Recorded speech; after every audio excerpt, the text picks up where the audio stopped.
I'm asked all the time what I do to protect my investments.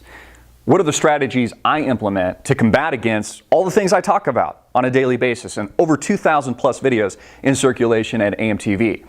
The economy, 0% interest rates, this artificial manipulation at the Federal Reserve, the bailouts, the consequences of all the stimulus and artificial manipulation. What kind of strategy do I have in place for my family? What am I doing to protect our future? Well, one of the things I do is I invest in precious metals. I take 10% of everything I earn and I buy gold and I buy silver. And the company I trust that I do business with is Goldline. These are things you should already be doing, but if you're not, you need to pick up the phone right now. You need to click that link below. Visit Goldline. Download a free investor kit.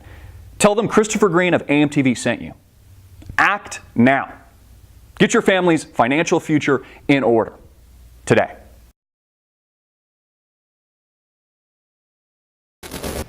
Hey everybody, I'm Christopher Green. You're tuning into AMTV Alternative Media Television. It's Wednesday, September 16th, 2015. In today's video, you'll learn what happens next when the criminal Federal Reserve begins to raise interest rates. The answer is nothing. You see, the Federal Reserve will never, ever meaningfully raise interest rates. Now, I actually kind of think that they might symbolically this month in September. In fact, even the polling being done by Wall Street pundits and money managers, there's like 50% of them roughly that think that Janet Hoare Yellen might in fact raise interest rates. But again, the interest rate hike will not be a hike. It'll be symbolic. They'll maybe move 25 basis points, maybe move 50 basis points, but that really isn't meaningful. That's not normalizing interest rates. If they move 3%, then that would be normalization. That would be a shock. That would be something to talk about. In fact, many of us, including myself, would change our tune. You see, the Federal Reserve can't raise interest rates because they've created a larger bubble than what we had in 2008 and 2009. This thing is absolutely enormous. It is huge. And the only way to step back from that bubble, the only way to delever, is to have a collapse, and a very, very meaningful collapse.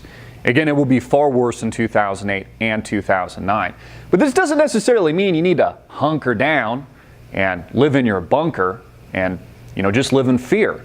I find a lot of people within the prepper community, myself included, they seem to get pushed down by this weight of fear. They think that they don't have control over their own lives, that they can't take action. It doesn't mean that there's not opportunities. It doesn't mean that the world's going to come to an end. Yes, things can get very bad. They can get very ugly. We can hearken back to the days of World War II with the escalating global war that is knocking at our doorstep right now. There can be poverty, there can be famine, there can be disease, all of these things. But it doesn't mean you don't take action. It doesn't mean that you live in fear and you let the ruling elite dominate you.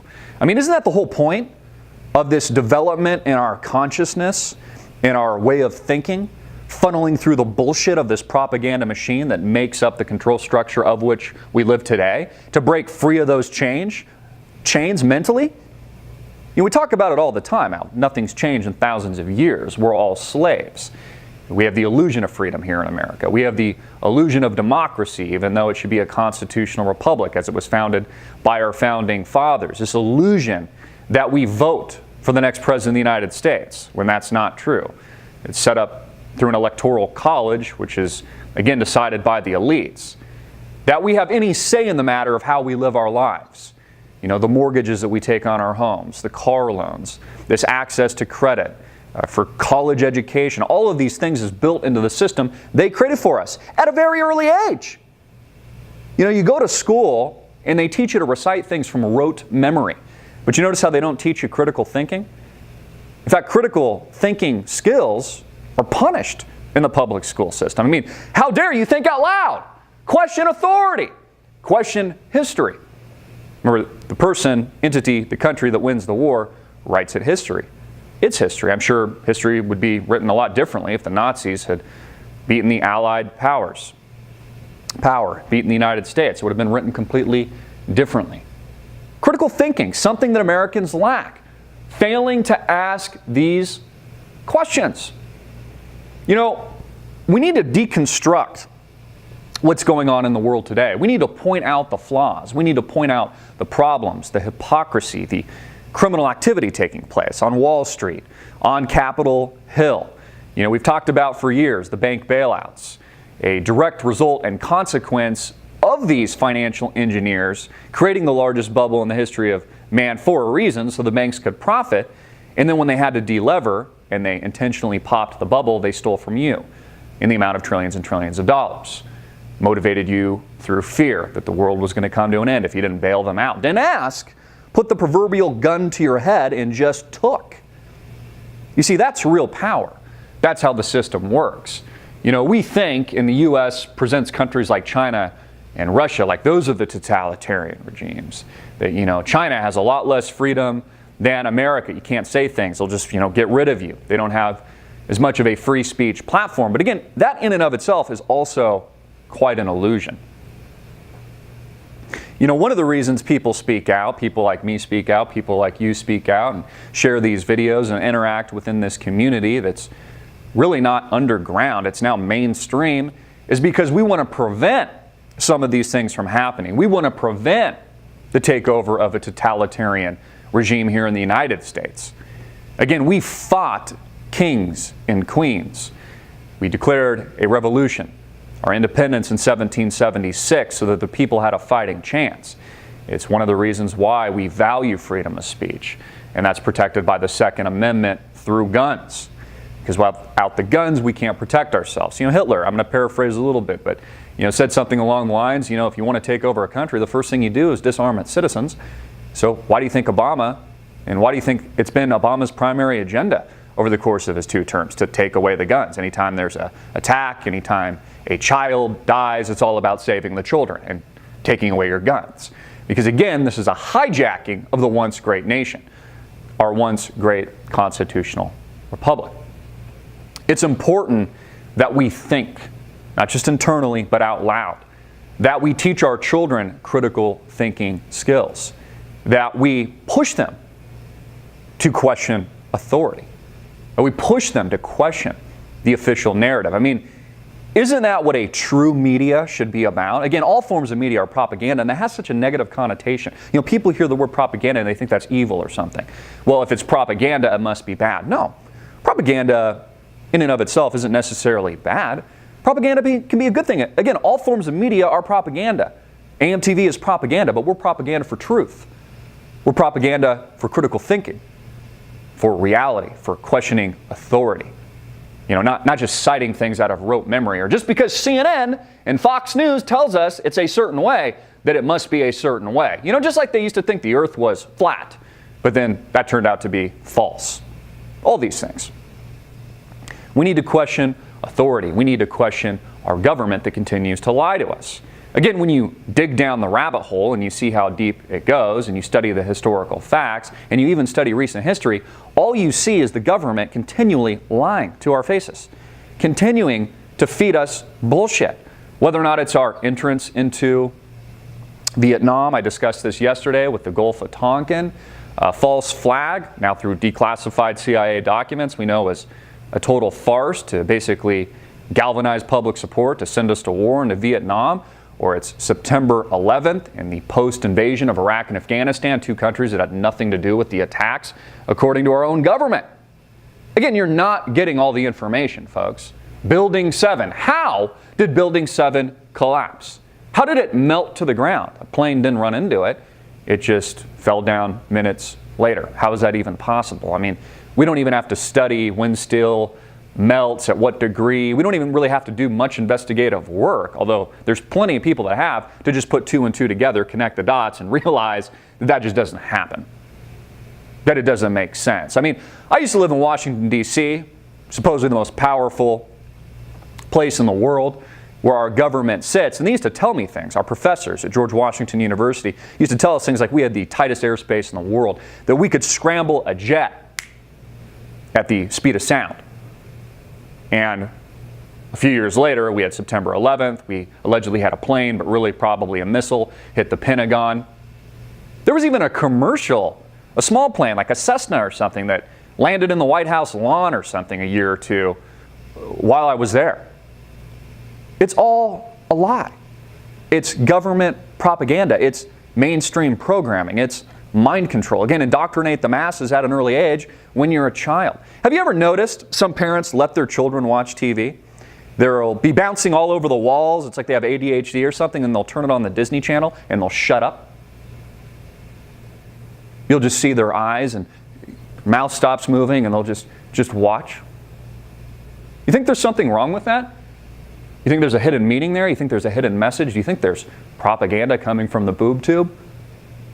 As we let it play and impregnate our minds in the background while we're eating dinner, this commercialization of our society. Buy, buy, buy, buy, buy. Fear, fear, fear, fear. Sex, sex, sex, sex.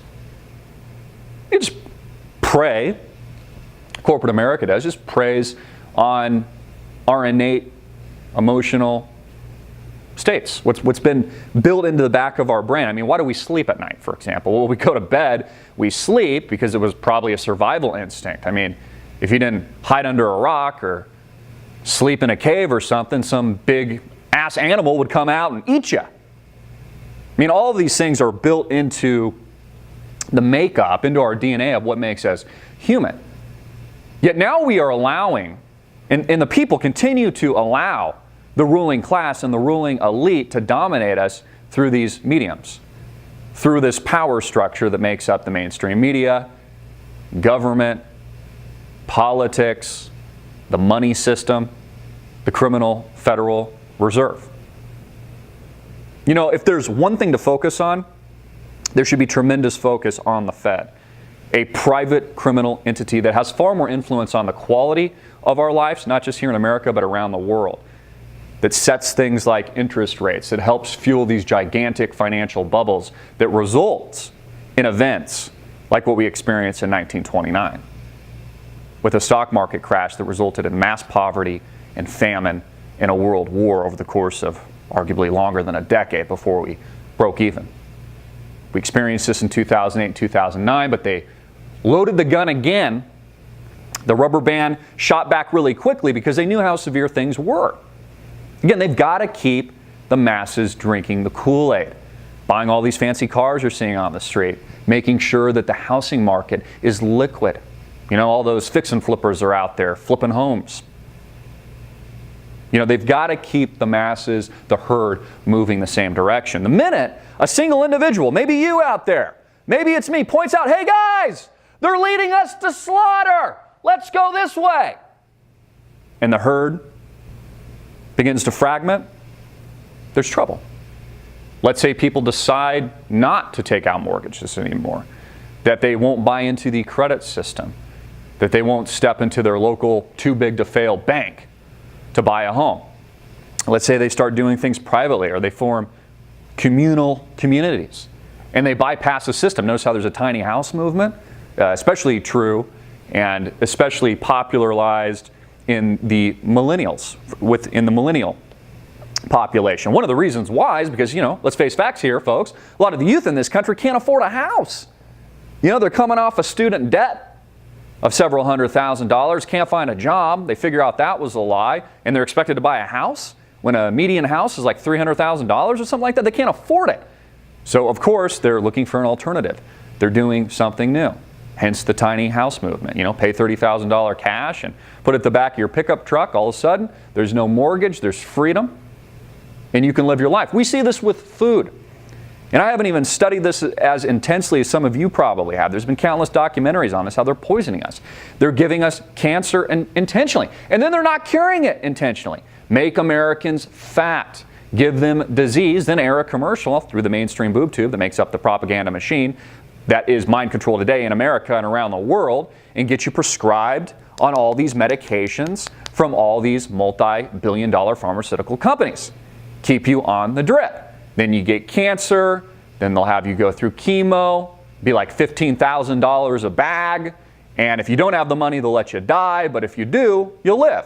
I mean, look at Magic Johnson, for example. I mean, supposedly the guy has HIV, right? But it doesn't break out into full-blown AIDS. Why? I've even seen this guy in person. I've seen him in Los Angeles several years ago. Guy's healthier than I am. Why is that? Well, he's got money and he's got access, and all of this is treatable. for the rich. And now we're entering a pretty magnificent state in modern society where the technology is taking over. We hear people talk about this. People talk about the singularity. Ray Kurzweil talks about this, one of the heads of Google. Technology is taking over. The AI is taking over. Now the AI, smarter than us, is making these decisions for us, making the decisions on behalf of the ruling class and the ruling elite that has created the AI, impregnating our mind with these memes and concepts that are spread. Again, play on the human emotion of fear and greed. But you notice how nobody ever talks about love? One of the other things built in innately into our core as a human, something that is quite emotional, that doesn't have a lot of reason, that at times isn't rational, but is arguably probably the most rational thing, an emotion, love. It can be misconstrued. They can use it to sell the lie that makes up this migrant crisis. So then again, it forces the collapse of Europe and the United States. It accelerates it so that they can offer and integrate the world into the New World Order paradigm, which has been the agenda from the very beginning. Of course, it can be misconstrued. We see this happening now. Save the children. Save the children. Destroy your country. Let all the migrants come in, even though 90% of them aren't from Syria. But save the children. Look, there's a child dead on the beach. Let's just get rid of all laws and open up the borders and let them come in. Even though these people, of course, are searching a better quality of life, not all of them are refugees. They should have to go through normal channels, etc. But nobody ever talks about love, how love can change everything. You know, if we just look each other in the eye and we accept people for who they are, of all races and colors and creeds, religious backgrounds, political, sexual, identity affiliations, all of a sudden things begin to change. I mean, what if we could just bypass the current system that exists? We could bypass this funny money criminal Federal Reserve system. We could bypass the mainstream media boob tube by turning it off. We could turn off our politicians on Capitol Hill. We could take back our country. We could take back our respective nations. People say that a single person can't change things, yet we've seen this countless times through history where a single person actually changes things. Again, that one person, maybe you, maybe a friend, maybe somebody you shared this video with, is the one person to break from the herd and change everything. It has a ripple effect. It's like water moving. All of a sudden, the human consciousness is raised. There's this awareness that we've never had ever before, and things change dramatically. It's like a supernova. All of this possible. Anything is possible. Again, we manifest our reality. We manifest our destiny. What we think is who and what we are. It's what we become. All of this, again, an illusion. The only thing real is what you think about, is what you do, is what you embrace through your passion and unique skill set and your challenging of authority. You have to understand human psychology that most people want to be controlled. Most people live in fear, succumb to fear. Most people want to be comfortable. They'll choose comfort over their own freedom until it reaches the point where it's uncomfortable. Well, I have a question for you. Are we not getting to the point where the great majority of us are becoming uncomfortable? That the actions taking place at the highest level and law of the land, whether Washington, D.C. or Wall Street, are becoming uncomfortable? Where our livelihoods and our comfort is being challenged by the state? Is it not time that we address this discomfort and we do something about it? We realize that we have the power. The financial elite, Washington elite, the supreme power that rules over us, they're fearful of this. Again, the masses in unison have much greater strength. It's one of the reasons why the agenda is always to divide us through racism and hatred and all these events to divide and conquer the people, because if the people actually unified in a meaningful way, they would overthrow their respective governments and leaders. There's nothing wrong with the foundational principles of America, it's that it's been hijacked. And the people that hijacked it want to maintain the status quo. They want to maintain their power, so they divide all of us. But what if we begin to bypass these traditional channels, like we're doing already through alternative media, like we're doing through meeting with friends and family in your local neighborhood, or basically just thinking out loud and having a critical thought? What if we begin to bypass all of these traditional mediums? What if the people take back their own God-given power? What if we begin to act, organize, communicate, unite? And what if we do it from a place of love? Not vengeance, not hate, not fear, not greed, but love. Could change everything. Everything could change. We all have that power. I have that power. You have that power. Your friends, your family, your country has that power. Just listen.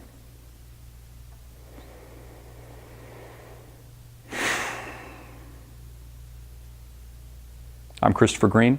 Get this video out everywhere, make it viral, hard-hitting in your face, and click the link below to support our sponsor.